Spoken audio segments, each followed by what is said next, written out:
হ্যাঁ গা, তুমি কোথায় যাবে? রতনপুর। রতনপুর যে অনেক দূর, যেতে যেতেই রাত হয়ে যাবে, পৌঁছতে পারবে না। তাহলে গ্রামে কি কোথাও থাকার জায়গা আছে? এখানেই থাকো না। এখানে? কিন্তু বাড়িতে তো কোনো পুরুষ মানুষ দেখছি না, তারা কোথায়? তারা মাঠে গেছে, সারা রাত ধান পাহারা দেবে। মাঠে ধান পেকেছে, পাহারা না দিলে যে চোরে চুরি করে নিয়ে যাবে। ও আচ্ছা, তা যদি কোনো অসুবিধে না হয়, এখানেই না হয় থাকবো।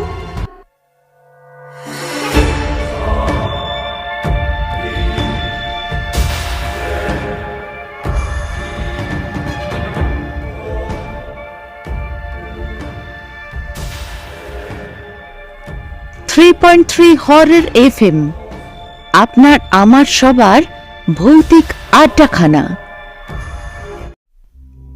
নমস্কার, 3.3 হরর FM থেকে বলছি সহেলি।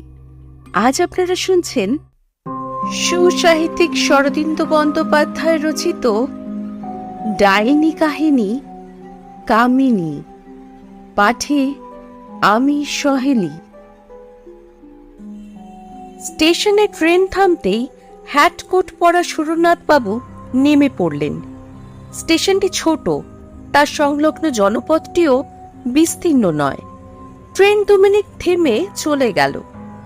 সুরনাথ ঘোষ একজন পোস্টাল ইন্সপেক্টর। সম্প্রতি এদিককার গ্রামাঞ্চলে কয়েকটি নতুন পোস্ট অফিস খুলেছে।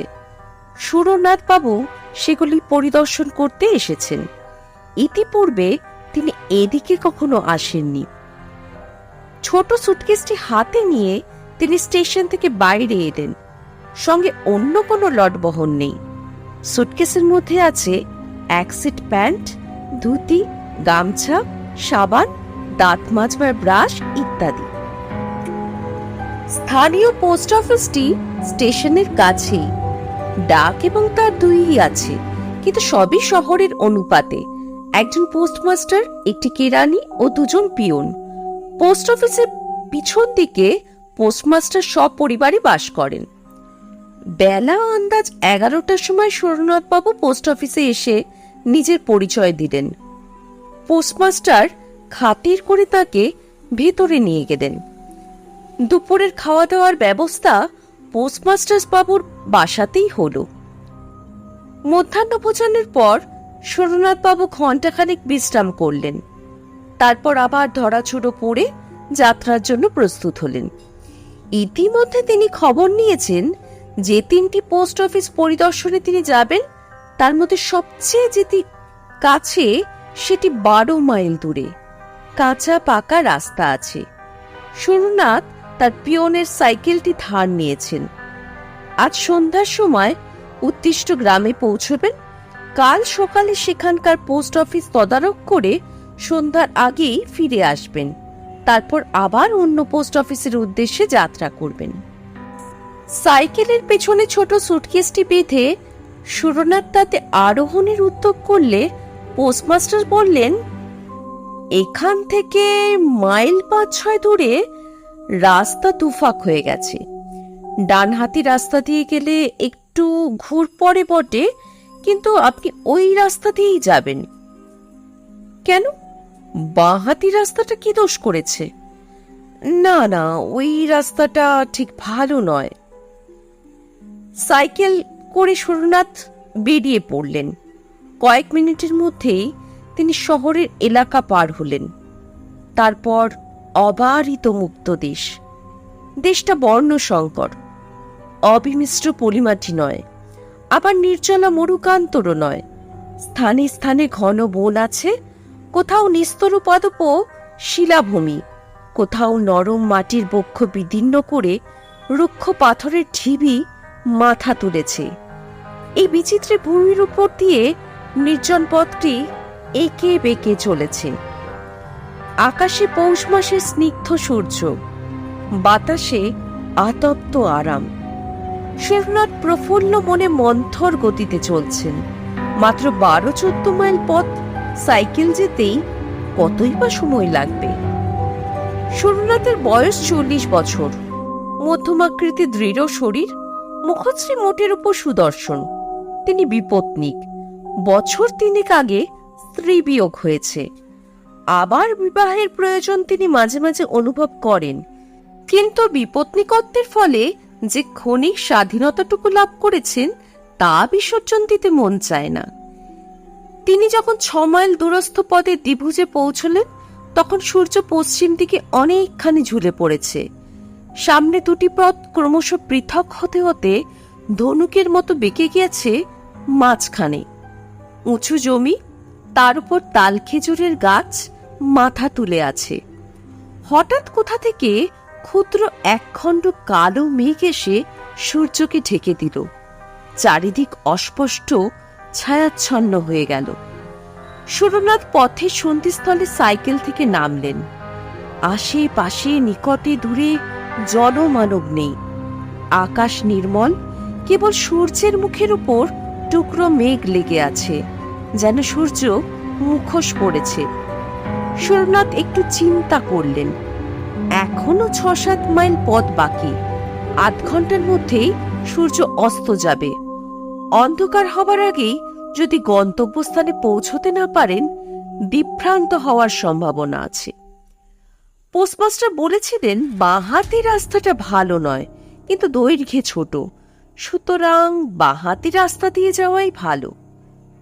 সুরনাথ সাইকেল চড়ে বাঁহাতি রাস্তা ধরলেন। পোস্টমাস্টার মিথ্যে বলেননি। পথ অসমতল ও প্রস্তরাকীর্ণ, কিন্তু সাবধানে চললে আছাড় খাবার ভয় নেই।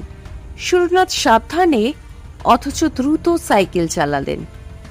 সূর্যের মুখ থেকে মেঘ কিন্তু নড়ল না। মনে হলো মুখে মুখোশেতেই সূর্যদেব অস্ত যাবেন। মিনিট 20 সাইকেল চালাবার পর সুরনাথ সামনে একটি দৃশ্য দেখে আশান্বিত হয়ে উঠলেন। অস্পষ্ট আলোতে মনে হলো যেন রাস্তার দুধারে ছোট ছোট বাড়ি দেখা যাচ্ছে। 2-1 আবছায়া মূর্তিও যেন ইতস্তত সঞ্চরণ করে বেড়াচ্ছে। আরো কিছু দূর অগ্রসর হবার পর পাশের দিকে চোখ ফিরিয়ে সুরনাথ ব্রেক কষলেন। একটা ছোট মাটির বাড়ি যেন মন্ত্র বলে রাস্তার পাশে এসে দাঁড়িয়েছে। আশেপাশে অন্য কোনো বাড়ি দেখা যায় না। এই বাড়িটি যেন গ্রামের প্রবেশের মুখে প্রহরীর মতো দাঁড়িয়ে আছে। সুরনাথ রাস্তার ধারে যেখানে সাইকেল থেকে নামলেন, সেখান থেকে 3 গজ দূরে বাড়ির দাওয়ায় খুঁটিতে ঠেস দিয়ে একটি যুবতী বসে আছে। সুরনাথের চোখের সঙ্গে তার চোখ চুম্বকের মতো আবদ্ধ হয়ে গেল। চাষার মেয়ে, গায়ের রং মাজা পিতলের মতো পিতাব, দেহ যৌবনের প্রাচুর্যে ফেটে পড়ছে। মুখের টোল দৃঢ়, প্রগল্ভতার সমাবেশ। মাথার অযত্ন বিন্যস্ত চুলের প্রান্তে একটু পিঙ্গলতার আভাস। চোখের তারা বড় বড়। পরিধানে কেবল একটি কস্তাপার শাড়ি, অলংকার নেই। সধবা কি বিধবা কি কুমারী বোঝা যায় না। তার দিকে কিছুক্ষণ চেয়ে থাকলে মনে হয় যেন আগুন রঙা চুল্লির দিকে চেয়ে আছি। হ্যাঁ গা, তুমি কোথায় যাবে? যুবতী প্রশ্ন করল। দাঁতগুলো কুশুভ্র, গলার স্বর গম্ভীর ও ভরাট, কিন্তু কথা বলবার ভঙ্গি গ্রাম্য। সুরনাথের বুকের মধ্যে ধক ধক করে উঠল। দীর্ঘকালে অনভ্যস্ত একটা অন্ধ আবেগের স্বাদ তিনি অনুভব করলেন, কিন্তু তিনি লঘু চেতা লোক নন। সবলে আত্মসংযম করে বললেন, রতনপুর। যুবতী দাওয়ার কিনারায় পা ঝুলিয়ে বসে মুক্ত কণ্ঠে হেসে উঠল। তার হাসিতে প্রগল্ভতা ছাড়াও এমন কিছু আছে যা পুরুষের স্নায়ুশিরায় আগুন ধরিয়ে দিতে পারে। শেষে হাসি থামিয়ে সে বলল, রতনপুর যে অনেক দূর, যেতে যেতেই রাত হয়ে যাবে, পৌঁছতে পারবে না। সুরনাথ রাস্তার দিকে চাইলেন।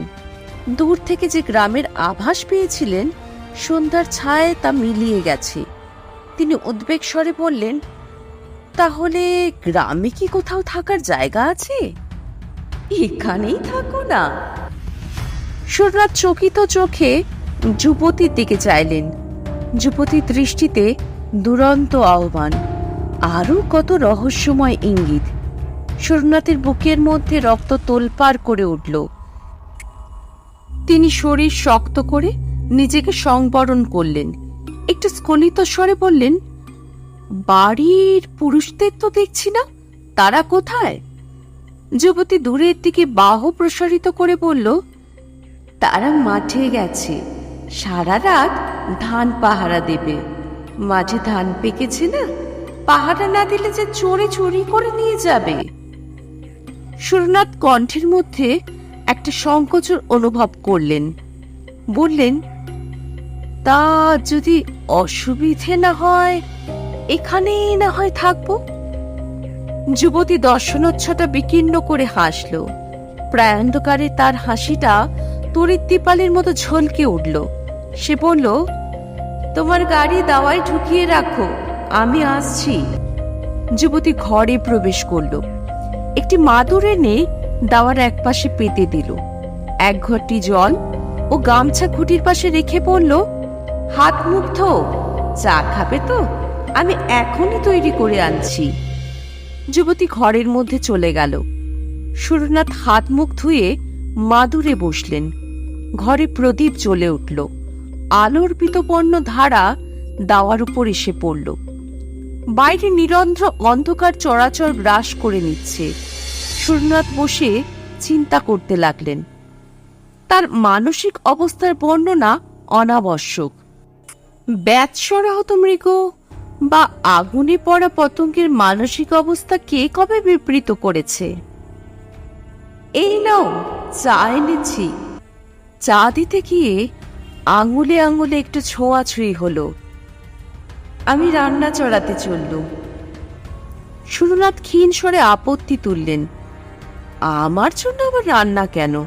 ঘরে মুড়ি মুড়কি যদি কিছু থাকে তাই খেয়ে শুয়ে থাকবো। মা, মুড়ি মুড়কি খেয়ে কি শীতের রাত কাটে? রাত বসে হাতি টদে। তোমারও তো লজ্জায় কাজ নেই। 1 ঘন্টার মধ্যে রান্না হয়ে যাবে। যুবতী চলে গেল। সুরনাথ চায়ের বাটিতে চুমুক দিলেন। পিতলের বাটিতে গুড়ের চা, কিন্তু খুব গরম। তাই ছোট ছোট চুমুক দিয়ে পান করতে করতে তার শরীর বেশ চাঙ্গা হয়ে উঠল। সুরনাথ লক্ষ্য করেছিলেন, কুটিরের মধ্যে 2টি ঘর, একটি রান্নাঘর, অপরটি বোধহয় শয়ন কক্ষ। তিনি অনুমান করলেন, দাওয়ায় মাদুরের উপর তার শয়নের ব্যবস্থা হবে। সেই ভালো হবে। কোনো মতে রাত কাটিয়ে ভোর হতে না হতেই তিনি চলে যাবেন। ঘণ্টাখানেক পরে যুবতী দরজার কাছে এসে পড়ল, ভাত বেড়েছি, খাবে এসো। সুরনাথ উঠে ঘরের মধ্যে প্রবেশ করলেন। বাইরে ঠান্ডার তুলনায় ঘরটি বেশ আতপ্ত। পীরের সামনে ভাতের ডালা, প্রদীপটি কাছে রাখা হয়েছে। আয়োজন সামান্যই, ভাত, ডাল এবং একটা চচ্চড়ি জাতীয় তরকারি। সুরনাথ খেতে বসলেন। যুবতী অতি সাধারণ গৃহস্থালির কথা বলতে বলতে ঘরের এদিক ওদিক ঘুরে বেড়াতে লাগলো। সুরনাথ লক্ষ্য করলেন, রান্না করতে করতে যুবতী কখন পায় আলতা পড়েছে। যুবতী সুরনাথের সঙ্গে সহজভাবে কথা বলছে, অথচ তিনি হু হা ছাড়া কিছুই বলছেন না। বিপদের সময় যে ডেকে ঘরে আশ্রয় দিয়েছে, খেতে দিয়েছে, তার সঙ্গে অন্তত একটু মিষ্টালাপ করবার প্রয়োজন আছে। তিনি শামুকের মতো খোলের ভেতর থেকে গলা বাড়িয়ে বললেন, তোমার নাম কি? এক ঝলক হেসে যুবতী বলল, কামিনী। নামটা তপ্ত লোহার মতো সুরনাথের গায়ে ছ্যাক করে উঠল। তিনি শামুকের মতো আবার খোলের মধ্যে প্রবেশ করলেন। খাওয়া দাওয়ার পর সুরনাথ হাত মুখ ধুলে কামিনী বলল, পাশের ঘরে বিছানা পেতে রেখেছি, শুয়ে পড়ো গিয়ে। সুরনাথের বুক ধরাস করে উঠল। তিনি তোতলা হয়ে গিয়ে বললেন, আমি আমি বাইরের মাদুরে শুয়ে রাত কাটিয়ে দেব।